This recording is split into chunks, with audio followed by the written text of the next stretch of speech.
Hi అండి, అందరికీ నమస్కారం. Welcome back to our channel mad girls.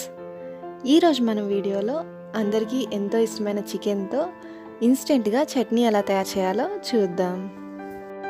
ఈ చట్నీ తయారు చేయడానికి ముందుగా స్టవ్ వెలిగించి పాన్ పెట్టుకొని 2 టేబుల్ స్పూన్స్ ఆయిల్ వేసి హీట్ చేసుకోవాలి. ఆయిల్ వేడైన తర్వాత ఘాట్లు పెట్టుకున్న పచ్చిమిర్చి 10 వేసి వేయించుకోవాలి. ఈ పచ్చిమిర్చి చాలా కారంగా ఉన్నాయి, 10 అయితే కనుక సరిపోతాయి. మీరు వేసుకునే పచ్చిమిర్చిని బట్టి కావాలి అంటే కొంచెం ఎక్కువ వేసుకోండి. పచ్చిమిర్చి బాగా ఫ్రై అయిన తర్వాత వీటిని విడిగా ప్లేట్లోకి తీసుకోవాలి. ఇప్పుడు అదే పాన్లో చిన్న చిన్న ముక్కలుగా కట్ చేసుకున్న బోన్లెస్ చికెన్ 1 కప్ వేసి వేయించుకోవాలి.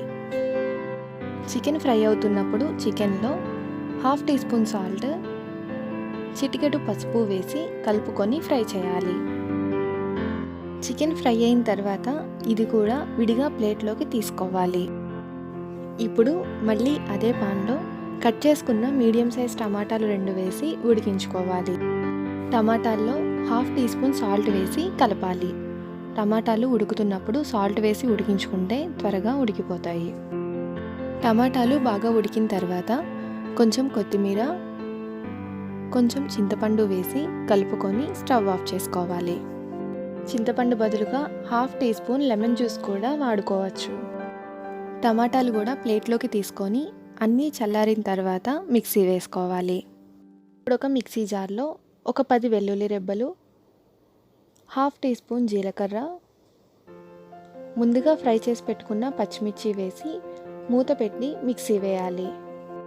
తర్వాత ముందుగా ఫ్రై చేసి పెట్టుకున్న చికెన్, టమాటాలు కూడా వేసి గ్రైండ్ చేయాలి.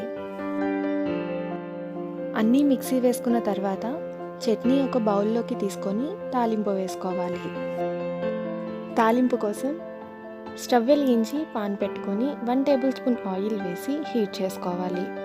ఆయిల్ వేడైన తర్వాత పచ్చిశనగపప్పు, మినప్పప్పు, ఆవాలు, జీలకర్ర, ఎండుమిర్చి, కరివేపాకు వేసి వేయించుకోవాలి.